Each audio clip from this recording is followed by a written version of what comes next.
Hey folks, welcome back to the Empower podcast then. The show hosted by a guy who still can't shrimp properly, but somehow manages to get some world-class athletes to talk to him anyway. So today we're joined by Sean Coates, BJJ black belt, multiple-time world medalist, basically the human equivalent of a grappling cheat code. However, I'm still pulling hamstrings, tying my belt, so we'll see how that goes. It's going to be a good interview, I'm sure. Sean's got more titles than I've got excuses for skipping a leg day. He's a 3-time IBJJF world medalist. He's an 8-time British champion, ADCC UK pro champ, and I'm the proud owner of the most enthusiastic certificate from a kids martial arts seminar that I jumped onto. So we're going to talk about his journey, the grind to black belt, mindset, what it takes to step into competitions, getting his black belt, and yeah, we're going to get into it. It's going to be fun, I'm sure. So Sean, thanks for joining me, buddy. I appreciate it. Yeah, no, glad to be on. I watched Alien's episode, so buzzing to be on myself. Awesome, yeah, that kid is going to be a bit of a wonder, isn't he, I think? He already is. But yeah, it's going to be cool. Yeah. Perfect. It's pretty cliche then, but we're going to start with how you got started in BJJ. So what was your first class like? How did you discover Brazilian Jiu-Jitsu? And what kind of drew you in, I suppose, into doing that sport? Yeah, so it's a good question. I first got started, it's quite complicated. I had a long route to BJJ. So when I was 6 years old, my dad wanted to put me in some martial arts. My mum, he wanted to put me into boxing. Okay. My mum was very much against boxing. She didn't want me to get punched and everything. So he'd heard about a competition that had happened in the USA. He'd heard about a competition between all martial arts and that Jiu-Jitsu had won. Like looking back, that competition that he'd actually heard about was UFC 1. Yeah. And the Jiu-Jitsu that had won was Brazilian Jiu-Jitsu with Voice Gracie. He didn't quite understand that at the time. So he just heard Jiu-Jitsu. He didn't understand the difference between Japanese Jiu-Jitsu, which is more of a traditional martial art linked to judo, some similarity between that and Aikido, and Brazilian Jiu-Jitsu, which is sort of the evolution from Japanese Jiu-Jitsu to judo to BJJ. So he put me into Jiu-Jitsu, and that type of Jiu-Jitsu was Japanese Jiu-Jitsu, and I trained Japanese Jiu-Jitsu until from 1998 to about 2010. Towards the end, there was some crossover between that and Brazilian Jiu-Jitsu. And then in 2010, I just fully crossed over to Brazilian Jiu-Jitsu. So by the point that I did my first class in BJJ, I'd already done my club, luckily, I'd done seminars with Hoist Gracie in 2001 and some other good Jiu-Jitsu guys as well. And I think a Brazilian guy stayed with us and trained with us for a month, 2005 or something like that. So I'd seen BJJ. And I had some basic grappling moves, more like judo style grappling moves. So my first class was a surprising experience, but not as surprising as I would say most people, because I'd done a bit of grappling first. Sure, yeah. And was that crossover quite easy then for you? Or was it still a bit of a, oh my God, this is a different kettle of fish really, I suppose, isn't it? Yeah, 100% was still, 100%. I mean, I was a black belt in Japanese Jiu-Jitsu, and my level in BJJ would be equivalent of, it's hard to translate, but I was, the blue belts were mashing me up, but I didn't know nothing.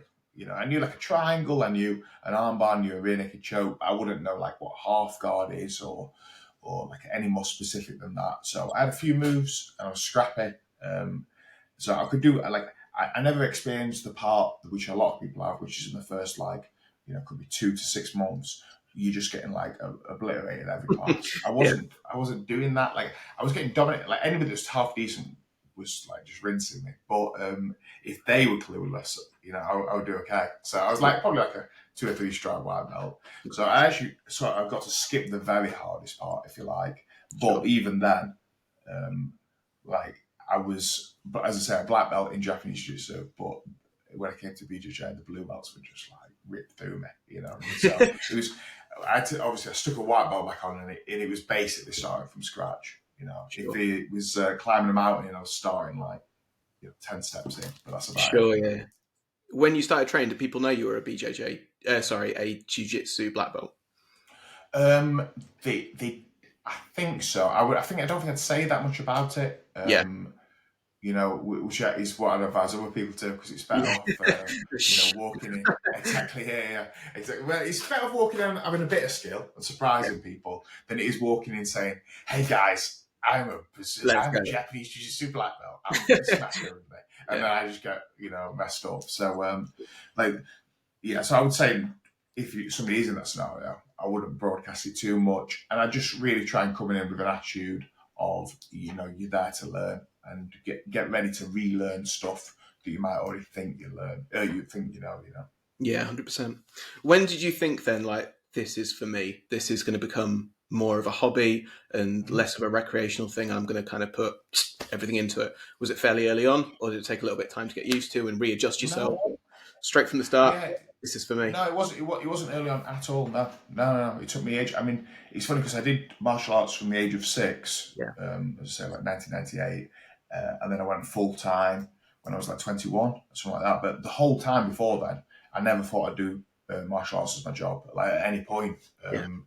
So I was just sort of cruising through. I went to school, went to uni. I was training in a lot of uni, and I suppose the tipping point for me was I was a blue belt in BJJ. Yeah. And I was training less and less often. I sort of got a girlfriend. I got a bit distracted. I was training less. I was at university. I was training like maybe 2 times a week, probably once. And then the guys that were doing, and then every holiday I would like not really train properly. Yeah. And then the guys that I was a little bit better than, they started catching me up and then overtaking me. Right. And I just thought to myself, this is like, I didn't like that. And then also I was trying to do competitions as well. And I was just getting rinsed in competitions. Like, I remember when I first got my blue belt, I lost I think it was 6 consecutive competitions, first round losses. So every one of them submission as well. And I remember I got like 4 in, and I thought to myself, this is insane. Like let's say I've entered 3 competitions, I've lost first round every single time by submission. And I just thought, I've got to do something about this. So I've got to start training more. And then I started taking it seriously. So I started training like 6 days a week, really pushed myself, did that for months, like doing gym. Like my main focus, I was still at uni, but my main focus was jiu-jitsu. And then I entered another competition. I improved loads, and then I still lost first round. Yeah. And then I did like another 2 months. I was like, I've got loads better. And then the same thing happened again. And then at this point, I was like, right, this one, I'm either flipping winning this competition, or I'm just going to quit jiu-jitsu. Right. It was just all or nothing at that point. And then I went to the competition, and then I got tapped again first round. So, oh, no. Yeah. That was number 6. But luckily, that competition had a repechage system, so you get to fight again. Right. And you go to like a loser's bracket where you can potentially win bronze. And then there's this photo of me that somebody else posted. I'm just on this sports hall, my hands up the head, like in the background. Like, what am I doing? And they called my name for like the losers fight, the repechage fight. And I was like, and I just walked in there and I got an arm on the guy, and he was like the worst arm ever. I was pulling his arm into my groin. I was like hitting myself. My leg was in the wrong position. I was hitting myself. I was like, I don't care. And then the guy tapped. I've never been happy to win a fight. And then I went on to win bronze like after a couple more fights. And then so what was happening basically then is I was finally getting the reward for training more, but it was a delayed effect. You can't train loads more and just expect to get results immediately. It's still going to take time. You don't even have to go to the extreme of training 6 times a week, but it takes time to get those results. And then finally, from then it started catching up, and then from there things start to build. Yeah, perfect. Were you always quite competitive then? Was it always like an interest for you to compete and kind of go that route? It was, yeah, definitely. Because I'd done. That was my main motivation of doing Brazilian Jiu-Jitsu. Because Japanese Jiu-Jitsu, it was quite hard to compete back then. Sure. I did one competition in.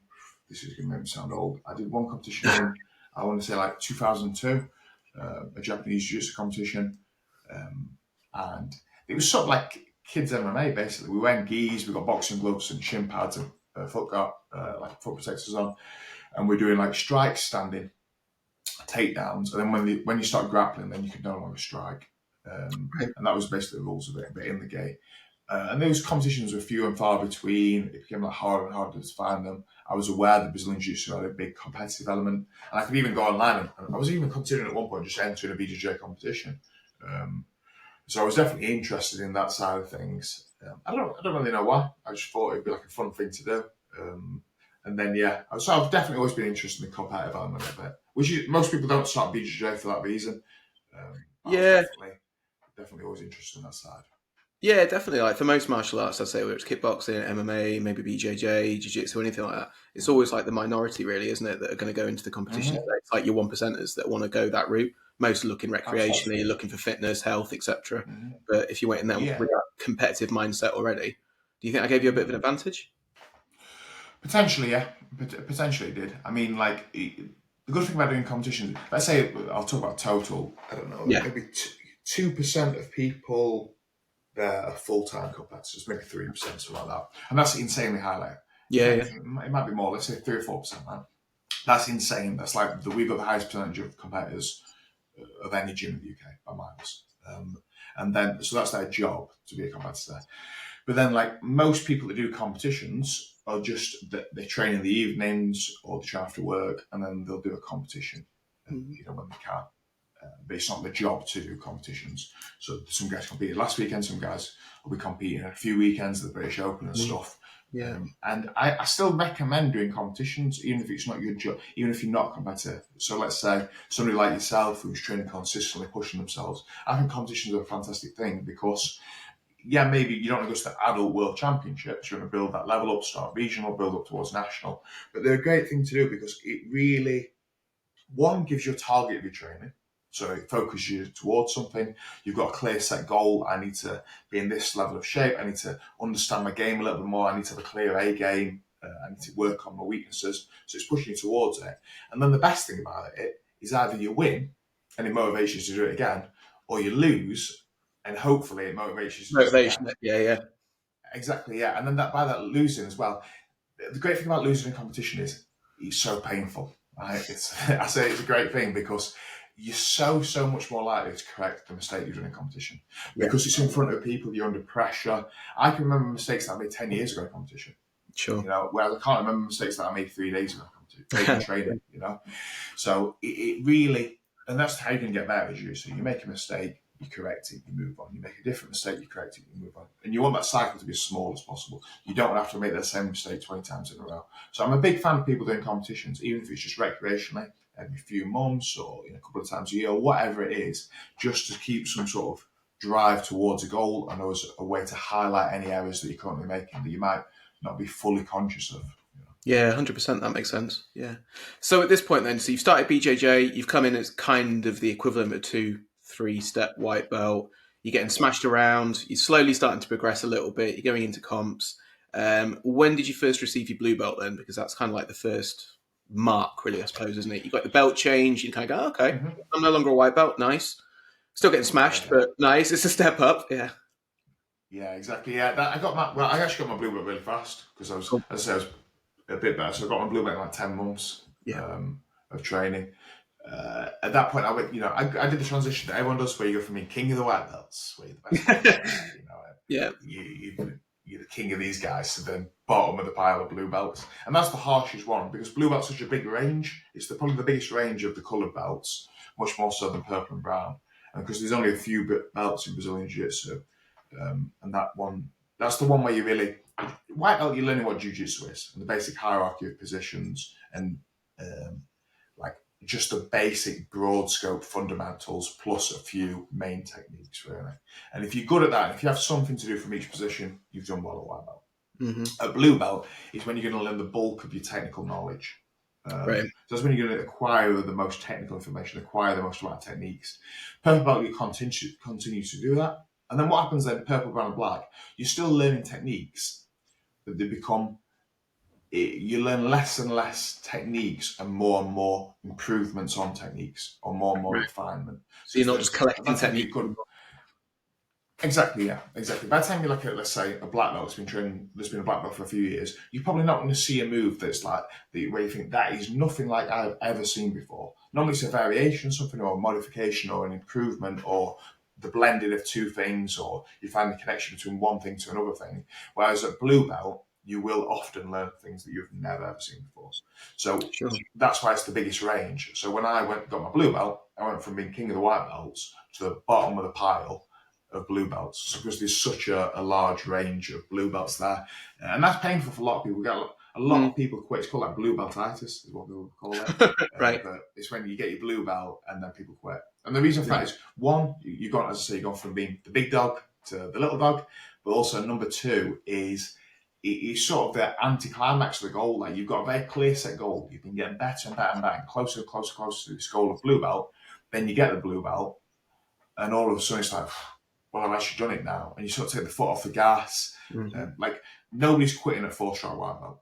I'll put it that way. Nobody's quitting there. It's just not happening. Whereas loads of people will feel like, got my blue belt now, you know, like you feel demotivated because now you compare yourself to blue belts and all of them are more experienced than you. And then on top of it, you've just completed the big goal that you've been working towards, and purple belt seems a mile away, which it is. And that's a difficult time for a lot of people. And that's what just after then is when I had the experience that I just spoke about earlier, where I lost like 4 things in a row. So really, you know, I would say don't worry too much about the belts. That's the best thing you can. If I was going to give any advice, maybe it applies to all martial arts, but for sure in BJJ, because it takes so long in Brazilian Jiu-Jitsu to get your black belt, don't even worry about it. Just try and do a little bit better than you did last session. And that's it. If you do that, you've done good. If you're getting tapped 6 times around by somebody, try and get tapped 5 times next time. Don't even think about black belt. Don't even think about that. And I would say don't even think about your next belt. If you're just progressively doing a bit better, hopefully what should happen is in 6 months' time, you should look back and think, look at that. And 6 months ago, wow, I'm way better than I was back then. I would smash me back then. So in 6 months' time, where can you go?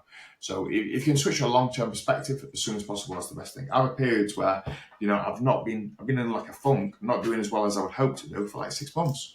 You know, and I think probably when I was a white belt, if I had got that, I would have quit. But you've got to try and step back and just see that perspective that you could, you know, sometimes you do better, sometimes you do worse, but hopefully overall, you're building your way up, and hopefully overall, you're doing better. The trend's going up. Yeah, definitely. As a coach, then, how do you kind of impart that to your students? Because you said about the the blue belt kind of problem of people quitting and things. Do you have this conversation with your blue belts? Are you like saying, you know, this is maybe something that you're gonna feel as you reach the blue belt, like just keep pushing through, or is it kind of an unspoken cultural thing? Yeah, it is for sure cultural things. Like as I say, that's why they call it blue beltitis. But I would say often when they're getting the blue belt, just as sort of like a little warning of what's going to happen. And that's when the first drop off is like 90% of people probably going to drop off in the first couple of months or first 6 months, right? Because they had some sort of mental impression of themselves that was much greater than it actually is. Sure. So I'm going to slag off those people now, but it's the reality of it. Most people think, they're listening to Joe Rogan, jiu-jitsu's tough. Oh yeah, I can do tough things. You just got to push through training for years. Yeah, and it just builds mental resilience. Yeah, I'm the sort of person that can do that.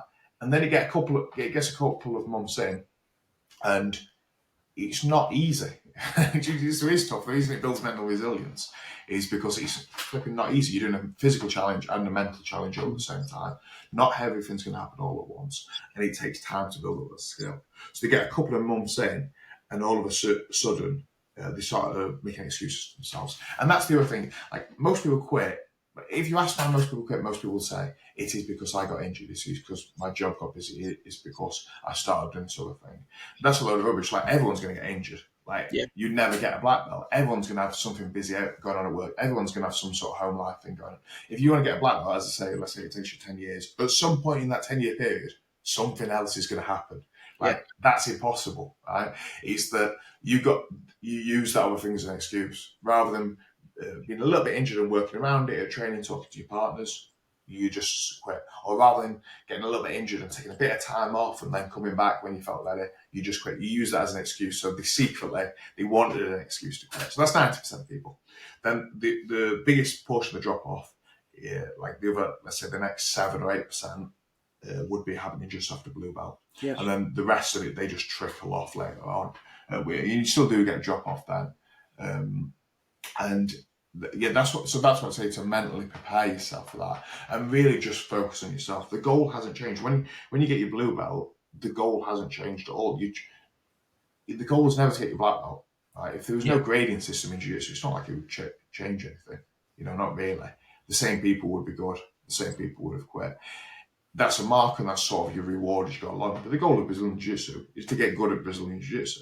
That's the goal. So try and just clear that belt from your mind and just focus on yourself getting better. That's the best thing you can do long term. Now, if you want a little short term like hack to get through that, where it might be difficult to think in such a long term way. For a little short term hack, what you can do is just think, I've got no pressure. I'm the lowest blue belt here. This is like when I started. Like, I got no pressure. If I do anything on any of this better blue belt than me, I've done well. You know what I mean? Like, you can see getting a new belt. You got a choice. Whenever you get a new belt, you can think to yourself, wow. Say if I get a purple belt, I think, oh no, now the blue belt's going to try and be, they're going to be trying to mess me up. You know, I've got a target in my life. Or you can think, sweet, I've just got my purple belt. If I do well against any purple belt, then that's amazing. They're expected to beat me. They're expected to tap me out. If I do anything, that's great. I've got no pressure at all. Same with going to competitions. I've just got people say that all the time as an excuse to not compete. They say, well, I've just got my blue belt, so I want to get a bit better at blue belt and then I compete. Yeah. But let's say you've been a blue belt for 4 years. Well, actually, you're gonna have loads of pressure on yourself. And you think, oh no, I'm in blue belt for 4 years. Everyone expects me to win. Actually, if you've just been blue belt, nobody expects you to win. That's the best time to compete ever. You know what I mean? There's no loss there. Yeah. So I'd say alter your perspective to that as soon as possible. And hopefully it'll serve you well to push through that difficult period. Perfect. Yeah. Who were your main kind of grappling influences then when you were training at this point? So you were kind of blue belt, purple belt level. Who were you looking up to? Who were you learning from? And how did it go with that?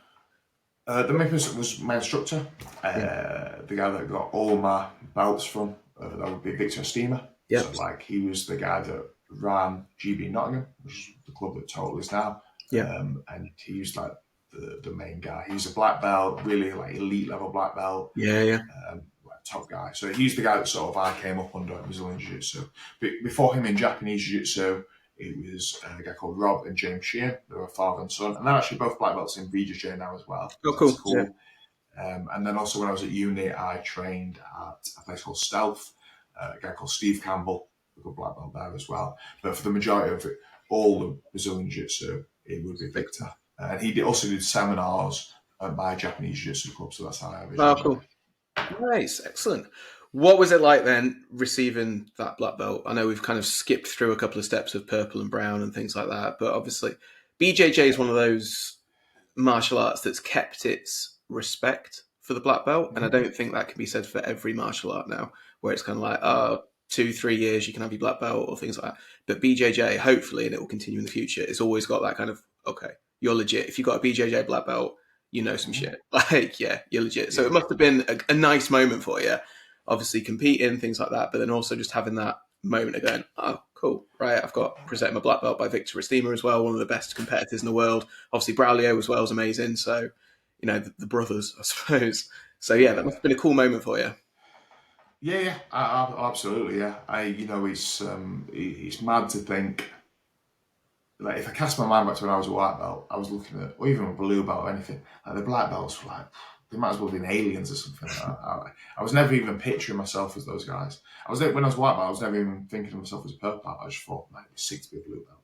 And that's about it. Those are the big dogs, So to be a black belt is sort of surreal, to be fair. I remember just looking down and just thinking, this is crazy. I'm a black belt now. So that was a great moment, a really sort of a really special moment. And it's it's coming to fruition of so much time and effort spent doing that. And just go back to what you said there, I really do hope, and I really believe in that Brazilian Jiu-Jitsu keeping the integrity of the belt system, because that's something that really attracted me to BJJ, is that in a lot of other martial arts, everybody was a black belt, or the majority of people were black belts, but I knew it was ultra rare or ultra difficult to get a black belt in Brazilian Jiu-Jitsu. Like right now at Total, we've got 2 black belts. That's a massive school. So it's a tiny percentage of all the people training, because most people drop off. So I really hope the Brazilian Jiu-Jitsu keeps its integrity belt-wise, and I really believe in that myself. Yeah. I won't give anybody a belt full. That's one of the things that I said when we sort of set up Total, and one of the ideology that we wanted behind it. And I wanted to make it more difficult to get a black belt, more difficult to get every belt. So that way, when you have it, that not only is it difficult to get a belt in Brazilian Jiu-Jitsu, but it's even more difficult at Total. It's so when you do get it, yeah, exactly, yeah. When you do get it, you've got some belief behind it. So you could go to competition and do well. You could train with somebody else that's also got a belt and do well. And when you actually do get it, you 100% deserve it. There's no other sort of political reason behind it. It's not because, I want you to get, you to get a black belt so you can be an instructor, so that'll help me out, so then Sure. I don't have to teach as much or anything like that at all. I really don't care. There's purple belts at Nottingham, there's blue belts in total, that would rinse, and you'd be surprised, this rinse black belts at other schools. And I don't mean rinse like purple belts, I mean rinse the head instructor of other schools. Mm. And I believe in that because that sets a standard for us that's higher than everybody else. I think over time, one, that'll draw people in, and number two, that's what I want for myself. I wouldn't want to be given a belt where I thought, do I really deserve this? Like, I'm a bit shy about actually showing this to anybody. Like, I want to get something where I've actually earned it. So that's the way I would want to treat everybody else. And over time, the people, and maybe this has already happened probably, the people that wouldn't like that, the people that want a belt for status, they will go.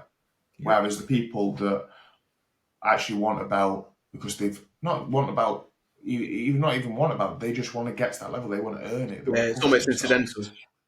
Exactly, yeah. And they want to know that when they do get given that belt, they legitimately deserve it, no matter how hard it is, they will stay. And I didn't want, to be honest, if anybody does leave because they want the belt for the status reason, I'm happy to see them go. Great, that's fantastic. Sure. That's not the sort of person that I really want at total. Now, if you want to train, that's fine, crack on, but it's just, you can't do it here. That's what I'd say.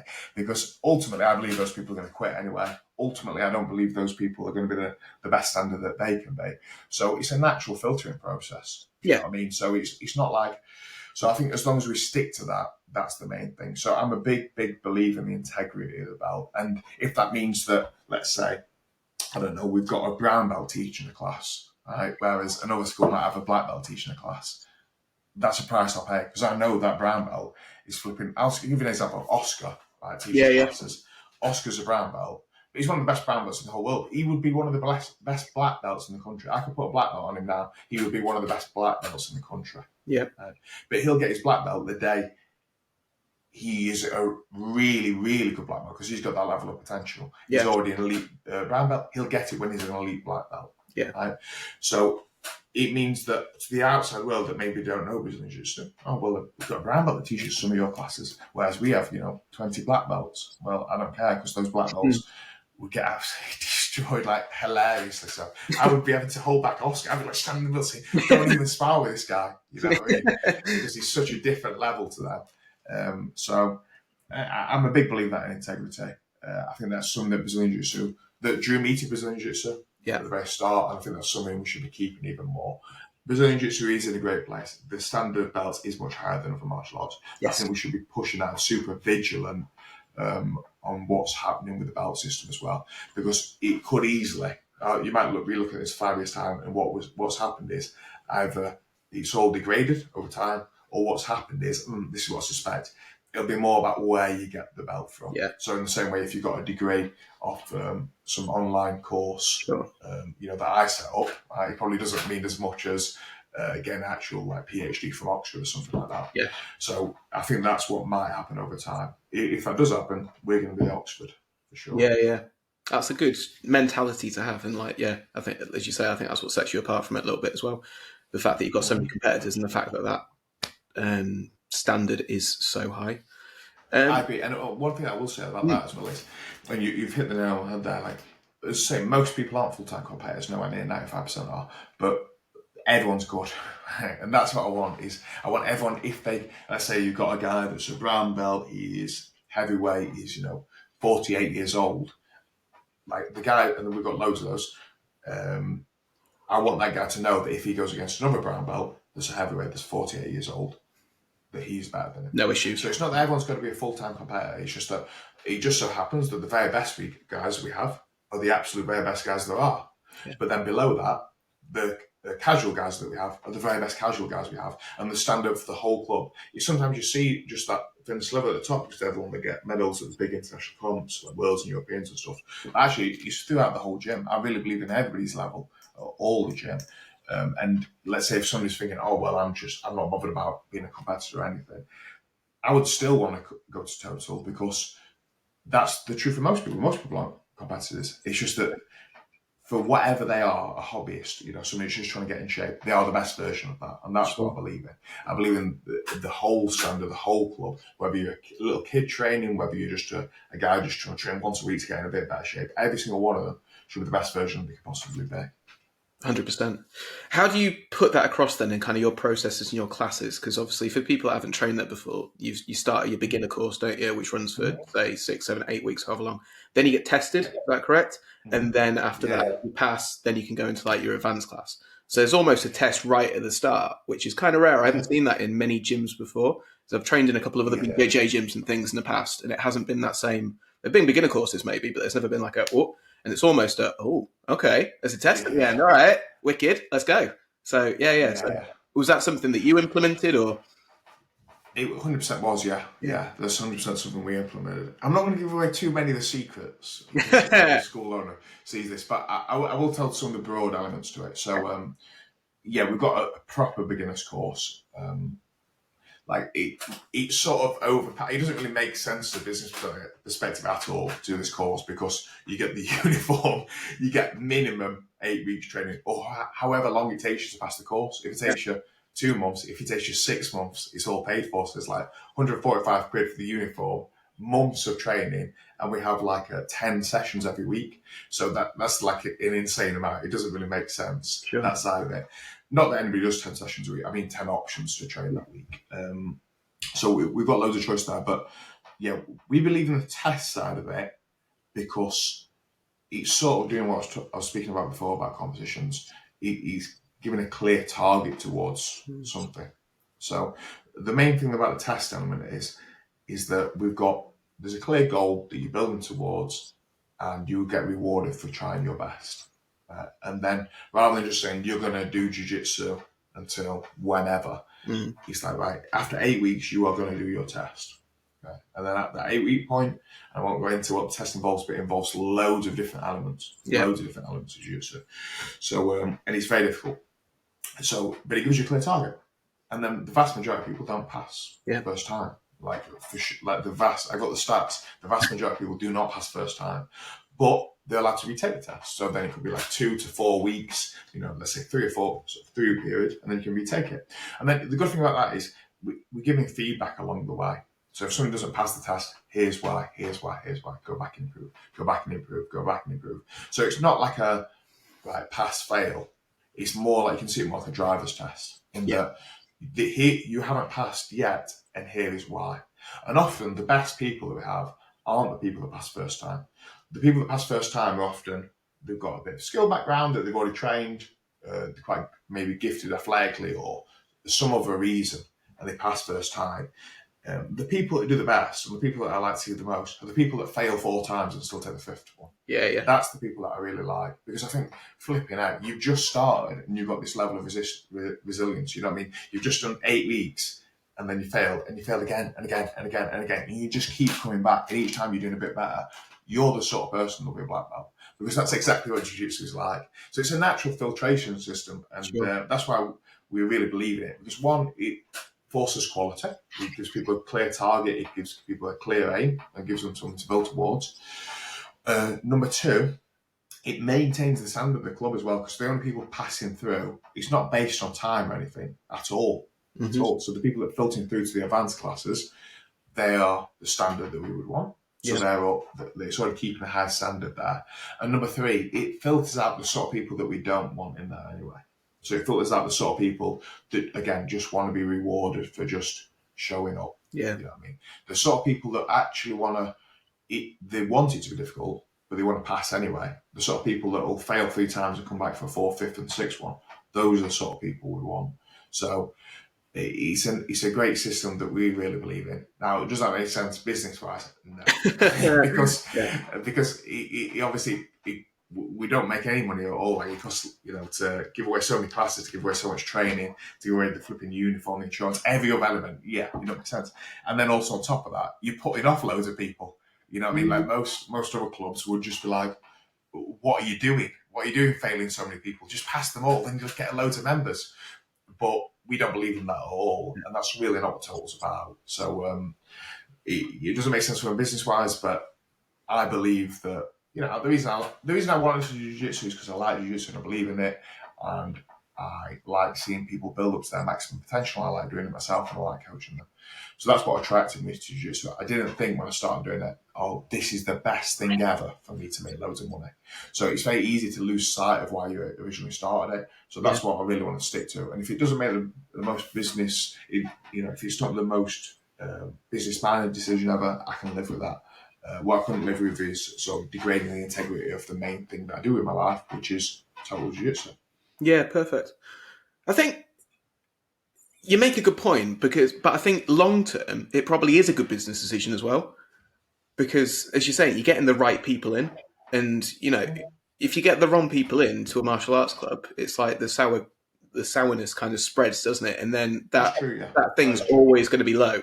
So you've set the bar low, but if you set the standard high, that's going to continue on. And then, even in 20, 30, 40 years, whatever, total's going to continue. And you know that you're going to have amazing people running it, rather than it getting filtered down. So I think, that is true, yeah. Yeah. That's a good point, yeah. Maybe it's more of a...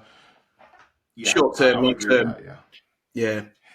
That's one of the best ways of saying it. Yeah, maybe it is a good move long term. Also, it enhances the reputation of the club. Yeah. Like you say, the people that we do go through the course and do pass, they're probably more likely to still be around in 10 years than if we just accepted people through that were on the verge of quitting anyway. Yeah. So you're probably right, but in the short term, sure, not the best thing. But like you say, in the long term, it could be the best thing for us. Yeah.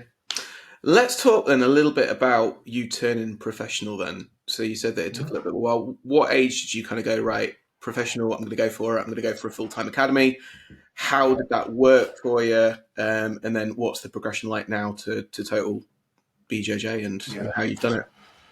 So I would say this is the path that if I've got any sort of use in this world, it's either teaching jiu-jitsu or like helping other people do this path. But basically, it's difficult. It's a real pain in the arse because the problem with jiu-jitsu, you don't get any money from doing jiu-jitsu until you're already really good. Right. It takes a flipping long time to get really good at jiu-jitsu. Yeah. So it's not like another job where you can learn on the job. Like you've already got to be good. So and that takes a lot of time. Because there's so much jiu-jitsu. So the way I got into it was, like I said before, I was losing all the time at blue belt. I started training loads more. I started training basically the maximum amount you can train without being full time. So let's say 6 days a week, a couple of hours a day, and then doing weights. I progressively got better and better. And then I started doing better, started getting better results. And then there was this place called Connection Rio, which is a really cool place. I wish it still existed. But it was a hostel in Rio. So in Rio de Janeiro, which was just for BJJ and MMA fighters. And they ran a sponsorship campaign. So people had to apply for sponsorship and they would pick a certain number of people and you could go there and train there and everything. And then I did the application and luckily I got it. Now, for me to accept the application, actually, it meant that I wasn't able to come back to university. So I wasn't able to come back for my third year of university. But I accepted it anyway, with my parents knowing. And I just went to Brazil for like 3 months. And that was sort of my taste, that was my trial. I knew when I was going there that I was going to give Brazilian Jiu-Jitsu a proper go. I was going to try and go full time. I've been watching videos on it. There's this big team in the USA that have people that train full time. I knew that to become one of the things that this big team in the US would say was if the club you train at has nobody that's meddling at the World Championships, then you're probably not going to medal at the World Championships. So basically, you need to be around that sort of elite level, and same with training full time as well. So I knew that I needed to train full time, and I used going to Brazil as a little trial for that. So when I went there for 3 months, I was training like a couple of times a day. I was training basically full time, but because I had the sponsorship and because Brazil was insanely cheap, I could do it without having to work when I was over there. Sure. So I saved up some money before working at a pub. And then I got the sponsorship to go there, and then I would just pay for my food when I was out there. And just never eat out, just live really cheap. And luckily it was super What cheap. level were you? I was blue belt. So I was blue belt, yeah. And so it was sort of a big risk, because at that point I'd literally never won a competition, even a local level one. But I just thought I can be good at this eventually. And then I got better from there. And then when I came back, that's when I started training full-time here in Nottingham. I was living in Sheffield, travelling back and forth. And again, earning zero money. So the first year and a half I learned not a penny from Brazilian Jiu-Jitsu. But I would call myself, I'd say, if people ask me what I did, I'd say I'm a Brazilian Jiu-Jitsu fighter. But I didn't get any income from that at all. I worked at a pub, like 3 shifts a week, like the evenings, the weekends, and the evening, one midweek. And then I would do like casual like labouring work on a building site a couple of days a week. So I would do like, let's say 16 hours labouring, 20 to 30 hours in the pub, and then about 20 hours driving, and then about 20 hours BJJ. Yeah. And then about a couple more hours weights. So basically that's the whole time I'm awake, right? Yeah, as I'm doing something. Yeah. And then over time, after I medalled at the Worlds and I was purple belt, I started assisting some kids' classes. I started assisting like 2 kids' classes a week, and then started leading some kids' classes, and then beginners' classes, and then I started doing privates, and then I started doing the main classes, and then it just built up over the course of years to the point where when I was a black belt, then I was the main instructor, and I faded those other jobs down as I was like purple and brown belt. So by the time I was black belt, I was the main instructor, or like really one of the main instructors just before I took it over. So I was one of the main instructors, teaching advanced classes, teaching all the kids' classes, and doing a lot of private. So I was just living from jiu-jitsu at that point. But it was just a gradual period where I had a job. I had multiple jobs doing loads of jiu-jitsu but earning nothing, and I gradually faded down those jobs as I got income from BJJ. Yeah, perfect. What was it like then setting up your first school? Well, I didn't really set up Nottingham Right. Total. I sort of did in a way. I set up Total, but I didn't set up the club that pre-existed before that. So Total nowadays is what Gracie Bar Nottingham used to be. Yeah. So when I started travelling down to Nottingham from Sheffield, that was to Gracie Bar Nottingham at the time. Okay. And then, as I said, I became like one of the main instructors. Yeah. And then the other main instructor moved to Sheffield. He's called Gareth Neal, really good guy. And he set up a club there. And then I was the sort of lead instructor, like the person that taught the most in Nottingham. But the owner was still Victor. He was like the head instructor that oversaw everything. Yeah. But I would do like in the couple of years before he left, or the year before he left, I was teaching most of the classes. So I was one of the main black belt instructors basically, but not the owner. And then Victor moved to Portugal, and then we set up, we had some conversations about how it would work, and then basically we came to an agreement, like a deal of how I would then come to take over what is now Total. So then I was then the head instructor, Gracie Bar Nottingham at the time, which is what it was my gym. So then I continued that, and then about a year ago we switched from Gracie Bar to doing our own thing, which is Total BJJ. Perfect. What kind of elicited that switch? Was there a reason for it, or a few reasons? Yeah, I suppose there's a few reasons. That, like, you can probably see. I won't go into super in depth on the reasons. You can read about them online if you search them yourself. I know some other people have done interviews as well where they talk about it in a lot more depth as well. Feel free to search those. Okay. I'm not going to be too controversial. The catalyst for it was basically it was a move to a franchise. So I can say that that's common knowledge. It was basically Gracie Bar in the US had moved to a franchise agreement, and then Gracie Bar in the UK moved to a franchise agreement. So yeah, that's all I'll say on that, because I've really got no hard feelings at all. I don't really come across as I'm sort of like Gracie Bar, I'm sort of bitter or anything like that, because it's just that there was a natural flow of things. Sure. Things have flowed this way. I've got no issues at all with what happened. It is what it is. It's completely fine. I'm not bitter towards Victor or anything. He's the guy that gave me all my belts and everything, and he's still within GB. Like, everything's all cool. There's some people that I'm friends with, like Jamie Paxman, and quite a few guys that I came up with through the belts. They run their own schools and they also left GB. I'm cool with those guys. So, it is what it is. It's just a changeover. Yeah. The thing for us now is it's just like everything's always in flux, and this Like, it could have either been a negative thing for us, a positive thing for us, and it's my job and everybody else's job at Total to make it the most positive thing possible. Sure. And I believe we've done that. I really do believe we've done that. We've got our own, very much our own essence now. The club is just about the club itself. You know, we're not attached to any broader team, and we never will be attached to any other team. So it's not like we're going to join another big team like there's other teams called Alliance and check that out. Whoever, we're never going to do that. The club is just about the people within the club, and you could change the name Total to whatever you want, and it wouldn't change the club itself. The club is about the people, you know, and that's what it's all about for us. Perfect. Sounds good. What was it like for you starting to coach then? Were you quite a natural coach? Did you find it difficult? Did you like teaching kids? Did you enjoy teaching adults? And how's your kind of coaching progressed as you've gone from kind of, you know, assisting classes to then taking your own classes, running privates, so obviously now operating the school? Yeah, I would say hopefully I got better at coaching. Hopefully I got better. At first I found it very daunting. I remember going back to when I said I assisted those kids' classes. That's the first time I ever coached. We were doing like the warm-up beginning, and I remember just looking up, and every kid's eyes was on me like that. And it felt very intense. And then you get used to it over time, and then you go from like feeling pressure to just becoming a lot more relaxed with it as well.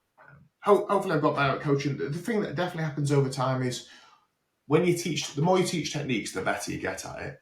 So what I mean by that is individual techniques. So let's say I've taught a triangle. This is my first time teaching a triangle. I probably, one, miss loads of details, but number two, I miss loads of things that most people do wrong. Once you've taught a triangle 100 times, the thing that you do get more of is expecting or understanding what people are normally going to do wrong. Yeah. So then you can put a little bit more time and focus into saying the common pitfalls that most people might make a mistake with. So that makes things a little bit more efficient. I enjoy it because I've been doing it for quite a while now. I enjoy teaching the advanced class, where it's the advanced kids or advanced adults, because you can push them more technically. Hopefully, they've got a basis of knowledge, and for sure they've got a basis of knowledge from coming up through the beginners course. Yeah. So that means they can push things more technically. You can go in a little bit more depth. Hopefully, you can try and build an understanding of it. Those are the people that get really good at jiu-jitsu. The people that understand what they're doing. The reason that is jiu-jitsu is very complex, sort of like chess. So if you understand, if I just taught you in parrot fashion, you would get good. You would, if you were really good at just spotting patterns and just doing what you're told to do, you'd get good, but you'd hit a limit. And that limit would be when something happens that you don't already, that you haven't already been taught the answer to. When something a little bit unpredictable or unorthodox or something happens. An anomaly. Yeah. Exactly, yeah. Yeah. And then you've got no way to deal with that situation. Whereas if you understand concepts, if you understand why you're doing something, you can solve the problem as you go along. And that's the part I enjoy about jiu-jitsu as well, that problem-solving element. So hopefully I get to pass that on as much as possible. It requires extended focus. That's the difficult part, is to understand concepts and to understand why you're doing a technique. You will have to literally watch and think about what the instructors are saying more, and you have to ask them. And then when you're practicing, you'll have to actually try and make it work when you're practicing the moves, and then you'll have to ask for feedback from the instructor. So it requires more engagement, one, when you're practicing moves, but number two, actually when you're watching it. Sure. Some people struggle with that, but I'm a big believer in teaching that way, and then again, that natural fading off system will happen with the people that can't pay attention or don't want to push themselves that extra. They'll just hit a limit, and that's completely fine. But people that want to push themselves more and want to try and understand it, they'll naturally excel. And that's what the basis of Total is. We believe in being the absolute best version if you possibly can. And if you can't get to that next stage, that's fine. But we're not gonna give you the belt just because we like you.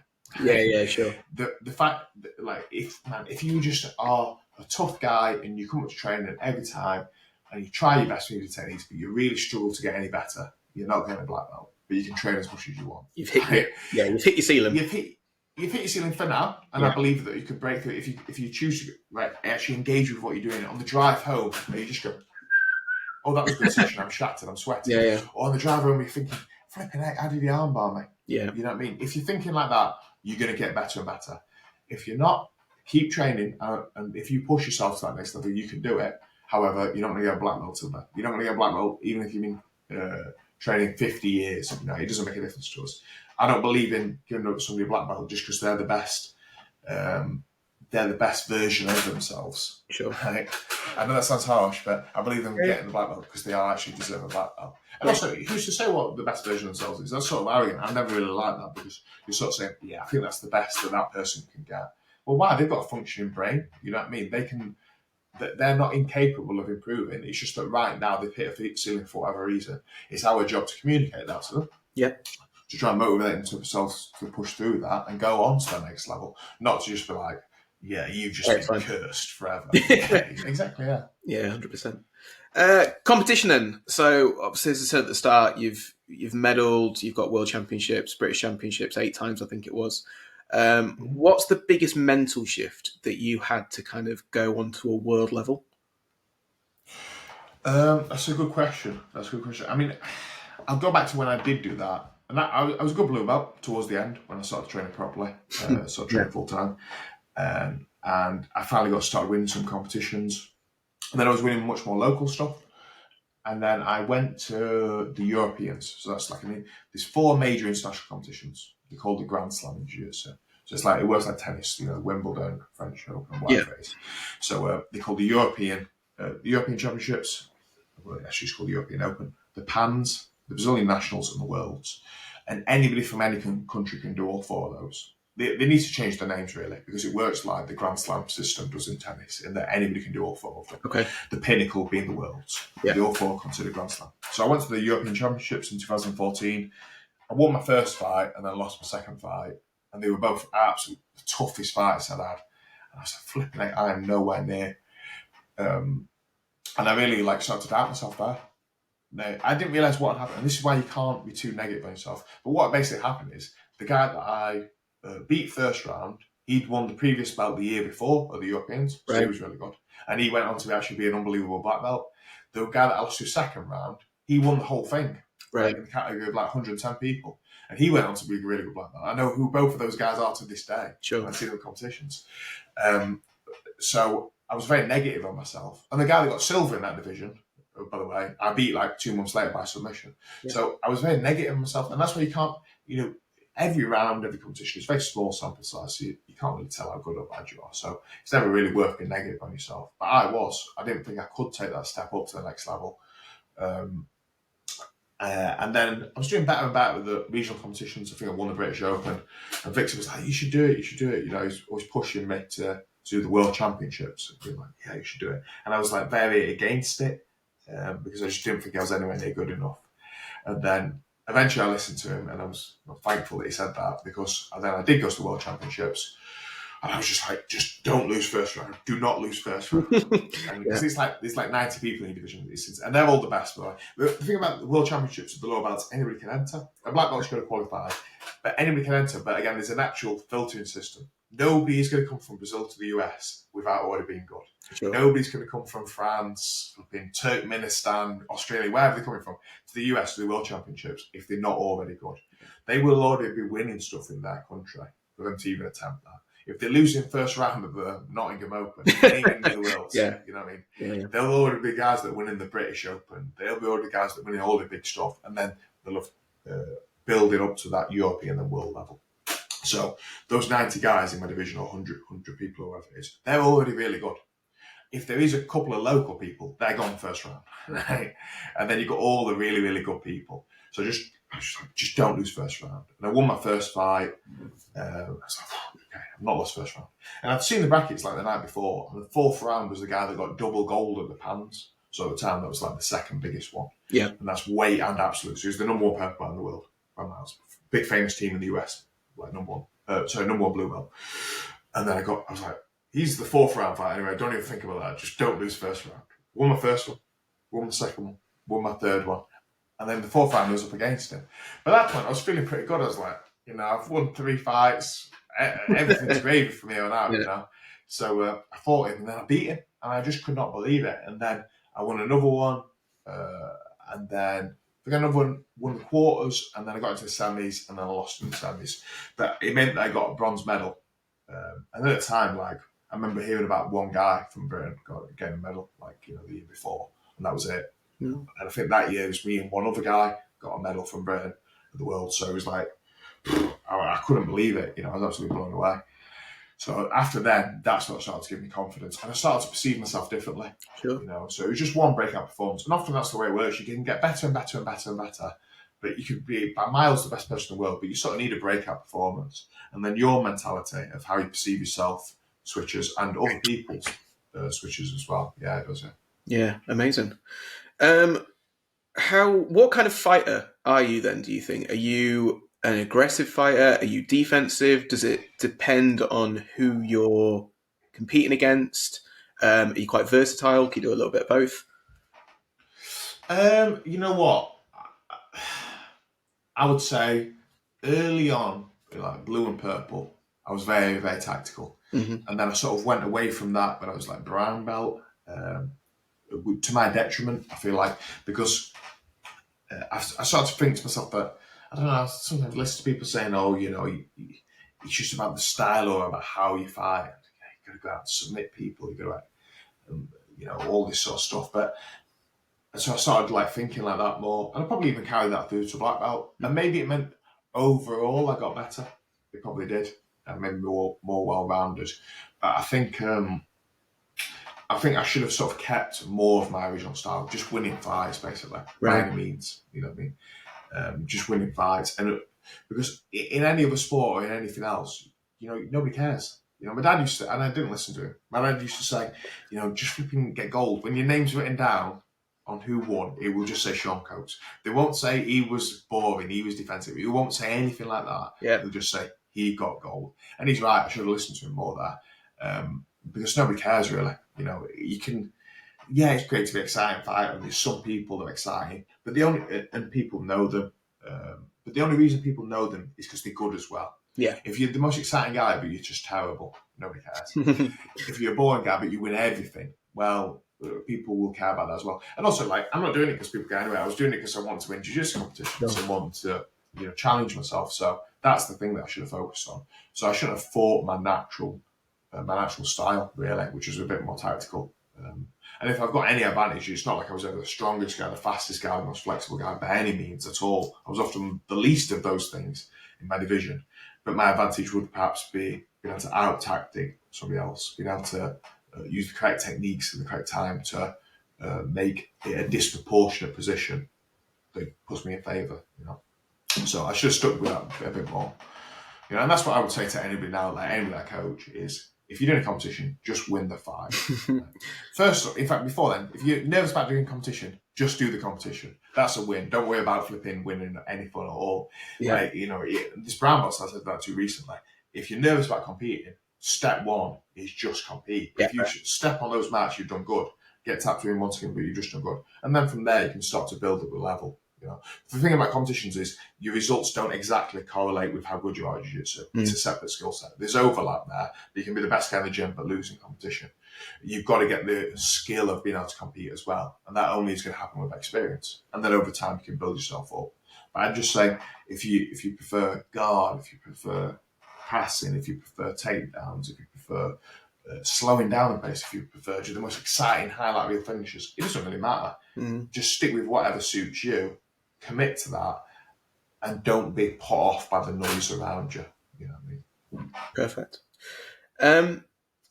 Just last one then on like your competition days. Was there a loss that kind of taught you more than any win? You think that was there one that really stands out in your mind that you were like, right, and it was a bit of either a light bulb moment or a bit of a fuck, like that shouldn't have happened, or something that really stands out in terms of that? That's a really good question. I've got two spring to mind. So number one, just the most painful one I've had, full stop. I don't know if this taught me, this teach me as much, but I'll tell you the most painful one was ADCC trials. So ADCC is like the Olympics of Jiu-Jitsu. There's a trial, you have trials, it happens once every 2 years, and it's no gate. And I got to this is when I was a brown belt, I got to the final of the trials, so like an insane division, the European and African trials. And then I got to the final against the guy who's actually current black belt world heavyweight champion. Right. So the number one guy in the world, basically. Yeah. Heavyweight, which is the weight division above me. He's called Adam Wazinski, a Polish guy. Really good. And I got to the final against him. He would have been the best person I've ever beaten. And also, he was a black belt, I was a brown belt. And also, it was to go to the Olympics for grappling. And I was doing well in the first few sequences of the fight, and a couple of minutes in, we have a few good exchanges, and I get deep on a submission, or semi-deep on a submission, and I've got his leg trapped in a heel-up position. And just as I'm slipping it on, in my mind, he's tapping. I've gone to ADCC. Adam Wazinski, you know what I mean? And my hand's been raised, and it slipped off. I clung on, so I squeezed on when actually I should transition to do a thing. Because in my mind, I was already there. I sort of clung on, and he moved on to the next thing. And that was the biggest opportunity I had in the fight. And then over time, I think after this, he grinds me down, gets a position, and then beat me. But it was so painful because I was so close to winning. And for days, I was like, on the drive home, I was driving back, I got back from the airport. I must have been driving for about 4 hours, and in my mind, I was just running over it and over and over again, to the point where I was like, in my mind, I'd won the fight, and I was thinking, so God, if I'd have won that fight, I'd now be here, I'd now be in ADCC. I was just through it. And I had to sort of snap myself out and say, you've not won, Sean. This is not reality. You know what I mean? And it was difficult for me because I kept mentally rehearsing it. The thing that taught me is just the moment it's happened, there's nothing you can do about it. You know what I mean? You can't go backwards. Whether it's a good thing or a bad thing, you just can't. There's no use in torturing yourself. You just got to learn from it and move on as soon as possible. And the other thing that I try to learn from it is trying to see things neutrally, trying to see things from the outside perspective. And this is the one that I really learned the most from. The problem is it took me ages to learn from. When I was brown belt, I fought the Europeans against this really good guy called Ronaldo Jr., a Brazilian guy. And I had a fight with him, and I lost on points, and I didn't watch the fight. For me, I was like, oh God, I got destroyed. I was like, I did so bad there. I got that feeling I talked about before where I just felt like I wasn't good enough to compete there. And I was so put off by it. And it put me in this funk at brown belt for about a year and a half where I was just convinced I wasn't good enough. All my performances after that were nervy. I was like too tense. I was like forcing things. I was preventing myself doing techniques because I was so worried about what the person would do to me. And actually, I never got out of into a black belt, to be honest, where I felt the pressure was off. So I was like a new black belt. I was fighting amazing guys. I actually did better at black belt than I did at brown belt, which doesn't make sense. The standard's higher. And then like 3 years later, so this is in lockdown, I was like sat on my couch back there, just bored. I thought, oh, you know what, I'll watch the fight. And I watched the fight with me and the Ronaldo guy. And I fought pretty well. It was a good fight. It was a really back and forth. Like I get some score. Like he beats me on points, but I'm not getting dominated. I'm pushing the pace. Yeah, overall he does better than me. But it's a decent fight. And I just thought to myself, man, I wish I watched this like 3 years ago. I've tortured myself for about a year and a half thinking that I wasn't good enough. I just wish I'd watched that. So the big lesson I got from there is really just being as neutral as possible about things. Sure. And that's the thing that I would say is competition, flipping, just training, maybe life in general, is really just trying to see things in the most neutral way possible. If I was teaching somebody or if I was designing a robot to be good at jiu-jitsu, I would just put them into a fight. If they lose, I'd come back, correct that thing and do it again. Come back, correct that thing and do it again. And that's how sparring, that's how competition, that's how everything should be. Rather than bringing some sort of emotional attachment, saying to myself, I am not good enough, I am not on this level. Complete waste of time. It's ridiculous. What does that even mean? Like, I lost a fight. Like, that doesn't determine the whole rest of the time I'm fighting. That doesn't mean I'm incapable of improving. That doesn't even determine what level I'm at right then. Never mind what level I can get to. So I would say as soon as possible, remove that emotional attachment. If you can be the sort of person that trains or spars or competes or does whatever and just goes in there, makes a mistake, come back to correct it, moves in there, you will get good. You can repeat that cycle over again, rather than just taking that ego hit of feeling not good enough and like, oh, I failed at this one, it's painful, so I'm going to shy away from that. I'm going to convince myself of this. No, it's just information. Go in there, do it, come back. Nobody cares about that loss. Nobody else remembers that fight apart from me. Probably the guy that beat me doesn't remember that apart from me. So these things don't last, but they can be very useful, but only if you're willing to take on that information in the most neutral way possible. So that's the thing that I've learned from the most, is trying to be neutral about your results. Any loss does not, what's that they say in stocks? It's like past performance doesn't determine future performance. You know what I mean? So just because I lost the past, or just because I was this level in the past, doesn't determine anything for the future. I was also a white belt once. Hopefully I'm better than that then, better than that now. Yeah. So don't get stuck in that. Don't have an identity or don't see your identity as the level you're at currently, because that's constantly in flux. So you're just trying to take the information, improve from it, and grow. Perfect. Conversely, then, what was the best win? You think the one that really stuck Best out and went, win. yeah, that was a good one. Well, it's, I think the best win is the most random thing ever. So I'd already gone full time in jiu-jitsu. I was already training loads and I'd already gone to Brazil. I said I think I'd won one local competition at white belt. I'd never won anything at blue belt. But I was getting better and better at the gym. I'd lost those 6 in a row. I come close. I got some bronze medals. So I'd never actually won one. And then I came back from Brazil. I was already like a pretty good blue belt. And then I fought in the Nottingham Open. And in my weight division, I got to the semis. And then I lost. Again. So I got bronze again. And then I fought in the absolute, got to the semis. Got to the finals. And I fought the guy in the final that I'd lost to in the semis. Lost to in the weight division before. Final in the absolute. And I got my foot lock. And I pulled it up. And he tapped. And that moment, to this day, genuinely, is the best I've ever felt. I was on the verge of crying. Like, it was just because it's funny because it's not a competition that's like anywhere near like the most prestigious that I've had or like anything, or it's a crazy one, but it just meant so much to me, and it was really a recognition of the hard work that I've been putting in. So that was the high point. The other one I will say is when Arian, who's my student, who was on the other week, when he won gold at Europeans, that was also unbelievable, because like all the guys have been doing better and better for the past couple of years, but none of them had quite got gold at a major. So we went from like being national level winning, then international level, like those Grand Slam tournaments, medaling, but none of them had actually broken that threshold and won a major international competition. So when he won that was equal from that was an equal feeling from my best competition for sure. Awesome. I asked Irian this as well, actually, but I asked him what his training schedule was like when he was like on the run up to a competition. So from you as a competitor and as a coach to these guys that are now winning kind of, golds and they're competing at a really high level, what's your kind of regime for them, I suppose? Do you track their diet? Do you track their training? Do you track everything in terms of that? Or do you kind of go, they've got it, it's all right? Like, how much of a hand do you have in? Completely depends. I mean, I won't do really anything diet-wise unless they're just generally discussing ideas or discussing what weight division they should be in. But I think they should be more like a nutritionist. We'll discuss general ideas. If somebody's just been eating pizza every night, obviously. But like general ideas, but I won't go into ultra-specific stuff. Maybe as I say, weight division.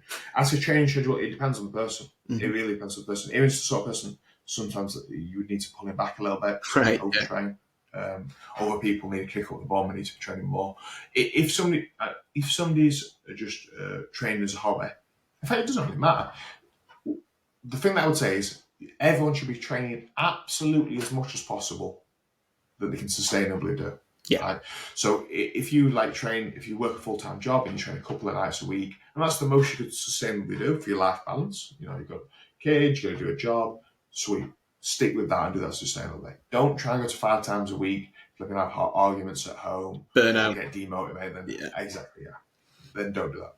If it's your job, that amount should be way more. So if it's his job, like Kyle, Barbara, all these, Jada, Oscar, Amick, all these guys that are full-time competitors, Matty, total, it's their job. So the sustainability, they should train as much as they possibly can sustainably. The difference, I would say, is you don't have to look forward to it. I would say the vast majority of the time, you should be looking forward to training. You should just be doing it anyway. It's your job. Like, a firefighter doesn't go in every day feeling like, I'm buzzing to go firefighting, or an office work, or whoever it is, but you just do it anyway. So that's what it should be like. Some people need to be pulled back a little bit, like Arian's one of those, maybe Jarda's one of those as well, where they're training, I would say, like loads anyway. Some people need a bit more kick up the butt, but you should always be on that limit where at the end of the week, well, let's say if it's a Saturday, you should be like, I could not do another productive session. I literally could not do another productive session.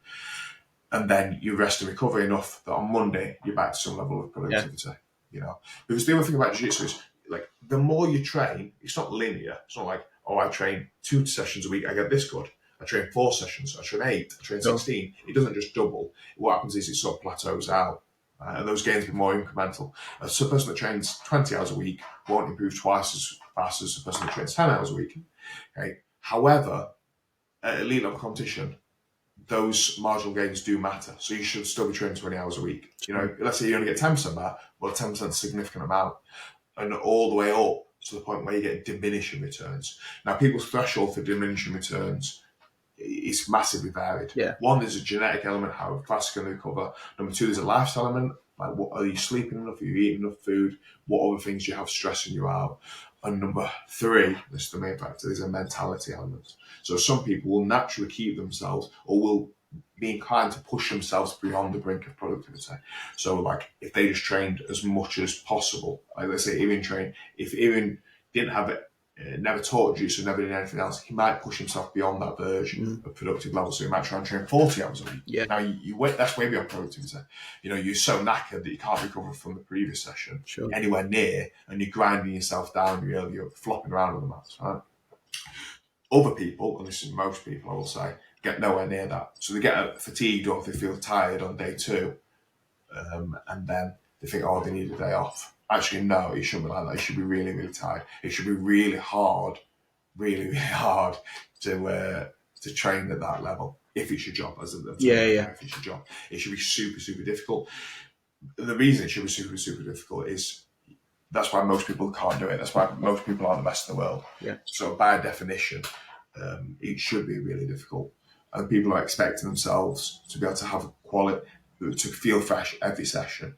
No, you should feel fresh some sessions. You should feel okay most sessions. You should feel pretty tired some sessions. And then when you feel absolutely obliterated to the point where, man, I just can't move around, I'm just absolutely shattered, like I can't even do anything, right? Then you need to rest. But that threshold is way further down than people think. And they think, here's what that threshold isn't. That threshold isn't, I am doing worse than normal, so therefore I should have some time off. No. Right? Because that should happen towards the end of the weekend. That should happen when you're getting more tired anyway. The answer to that is you should be doing something different. You should be just working on your defense. If I'm normally beating a person, I'm training, let's say this guy trains twice a week, I train twice a day. It's Friday night, I'm shattered, I've trained 10 times, he's trained twice, he's fresher than me. Right? He's just a casual guy. I normally beat this guy, I feel bad getting tapped by a casual guy. Well, feel bad. That's okay, that's not going to kill you. You know what I mean? Get tapped by him. Or practice your defence. Practice being knackered. There's going to be a point when you are in a competition, you are knackered. Jiu-jitsu is meant to be a self-defence martial art. Flipping defend yourself. That's the best. That's the best way to learn it. Recover as you're training. Try, or if you're going with a lower level person that you can still beat when you're knackered, well, this is going to level things out more. It's going to be an ego hit. Because you're more tired than the average person, because you've been training more than the average person, you will do less good in the short term, and that's an ego hit to you.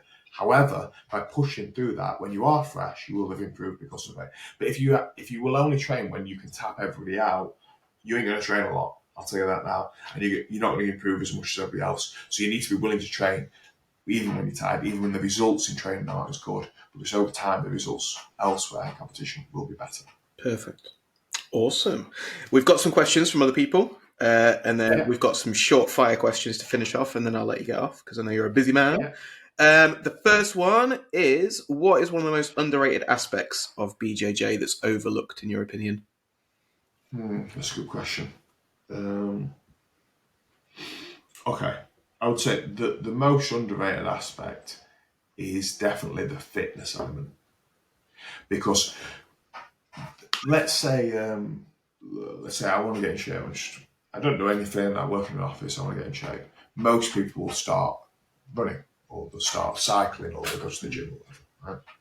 And let's say if they're overweight, they'll try and burn calories doing that.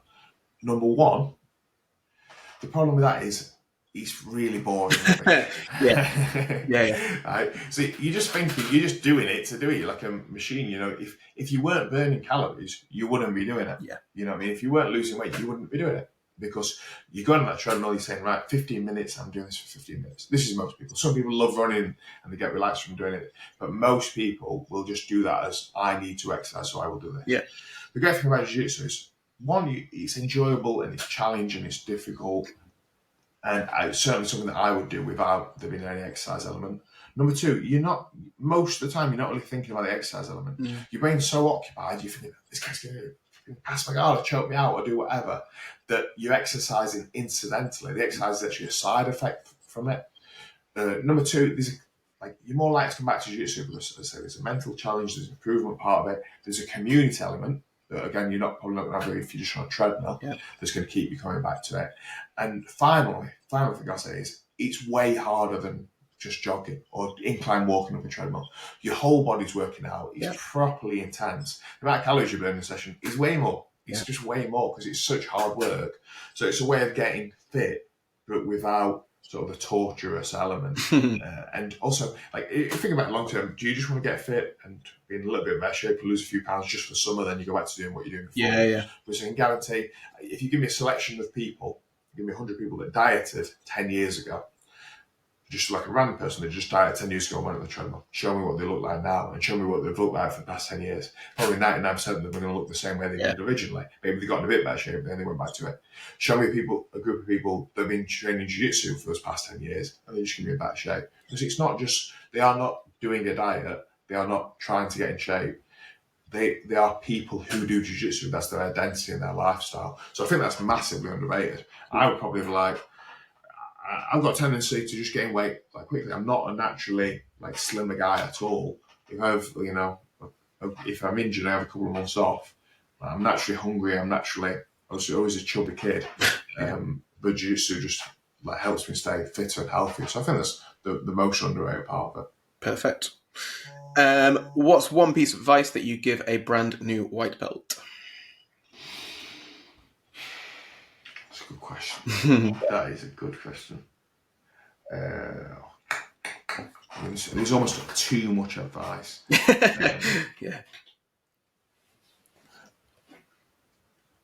What the piece of advice, a brand new white belt, I would say. Say a couple of weeks in. Hasn't completed a couple of weeks yet. Okay, sweet. Yeah.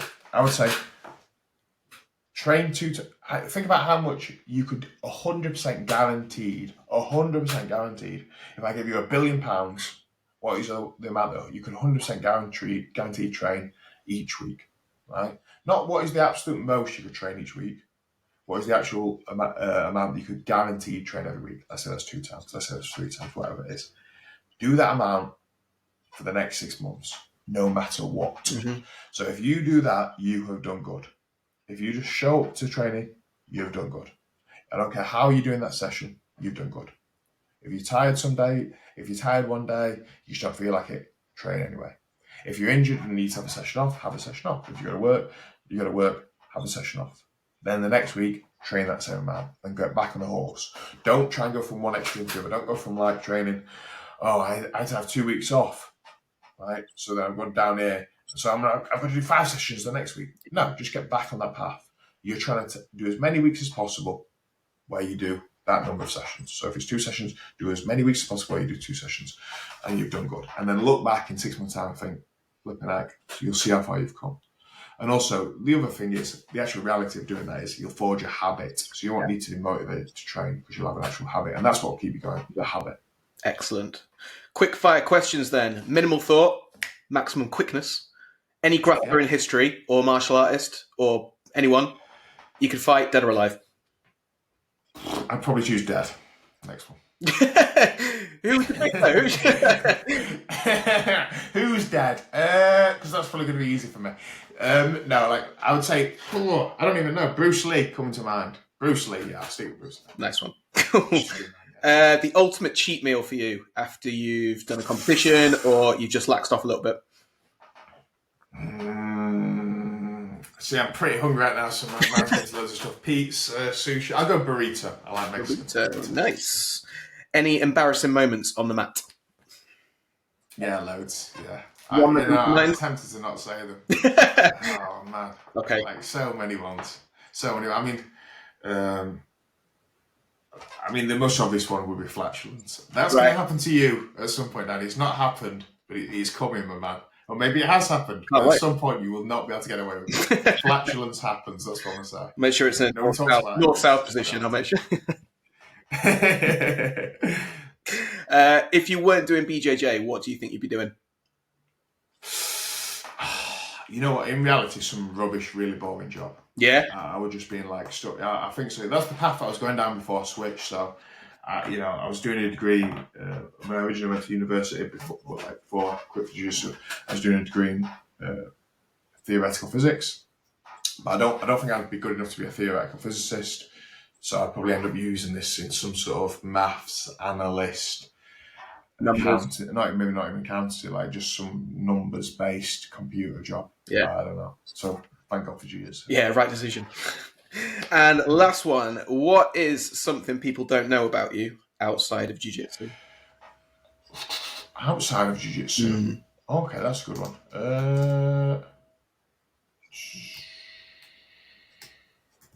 I don't know. It's like a first date now. I'm just trying to find out everything about you. Yeah, I mean, the surprising ones is that I'm quarter Somalian. Oh, okay. I probably wouldn't guess that.